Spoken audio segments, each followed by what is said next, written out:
ورحمة الله وبركاته. خواتي ان شاء الله تكونوا كامل بخير، وان شاء الله خواتي تكونوا في الف صحة والف عافية. جيت خواتي ان شاء الله بواحد لي سيجار جو بنا مقرمشين ما شاء الله، بحشو خوتي اقتصادي 100%. بنا تاوعهم لا تقاوم قرمشة ما شاء الله. راح نديرو خوتي بطريقة هايلة بزاف، فقط خوتي تبعوني للأخير وإن شاء الله راح نديروهم بكل سهولة. هنا كنت جبت 3 كيلات تاع كاوكاو، كنت رحيت وحمصتو كما راكم تشوفوا خوتي. حطيت كيلة تاع سكر، حطيت ساشي تاع لافاني، حطيت ملعقة صغيرة تاع قرفة. نخلطوا المقادير هذيك الجافة وكل هكذا مع بعضها. نبداو نرشوه ولا نشمخوه فقط بالماء زهر، ما كثروش بزاف. نحاولوا غير نشمخوا هذاك الكاوكاو تاعنا، ونحاولوا كما نقولوها ما نخليوش هذاك السكر تاعنا يذوب بزاف. بالطريقه هذه خوتي نحطوا هذا الحشو تاعنا هكذا على جنب فقط، ونروحوا نجيبوا الديول تاعنا اللي كنا قصيناه خوتي بالطريقه هذه. قصينا هكذا مستطيلات على قد الشكل تاع لي سيجار تاعنا هكذا، ونحطوا الحشو وكذلك في الاخير نلصقوه بالبياض نتاع البيض. نديرو خوتي بالطريقه هذه. في الاخير نحطوا هذيك نمسحوا شويه بيض به نلصقوا لي سيجار تاعنا، ومن بعد كي نقليوهم ما همش رايحين يتحلونا ان شاء الله. كانوا جاو خوتي والله غير سيجار ما شاء الله. بنا تاعهم ربي يبارك كما نقولوها كما راكم تشوفوا خوتي. كنت خوتي درتهم اكل، روحوا نقليوهم على بركه الله.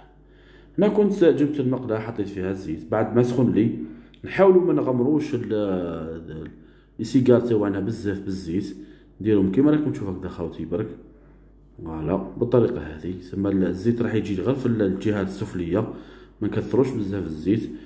كذلك ما نزيدوش للنار بزاف، راح نديروا النار تاعنا غير وسط.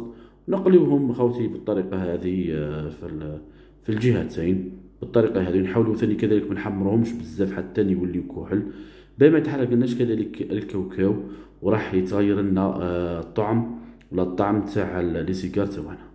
انا كنت جبت خوتي غير كاس عسل، حطيته على نار دافيه كما راكم تشوفوا كذا خوتي. حطيت فيه 2 ملاعق تاع مزهر وعسلت لي سيجار تاعنا بالطريقه هذه.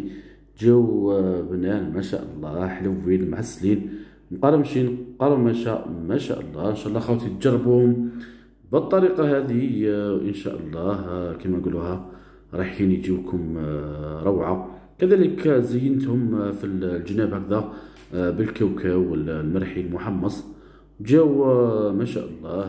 ان شاء الله خوتي تجربوا الطريقه هذه وتعطيوا لي رايكم في التعليقات. ما تنسونيش خوتي ان شاء الله بالمتابعه والمشاركه والضغط على زر الاعجاب والجرس باين لكم ان شاء الله كل الوصفات. ما تنسونيش خوتي من صالح الدعاء نتاعكم.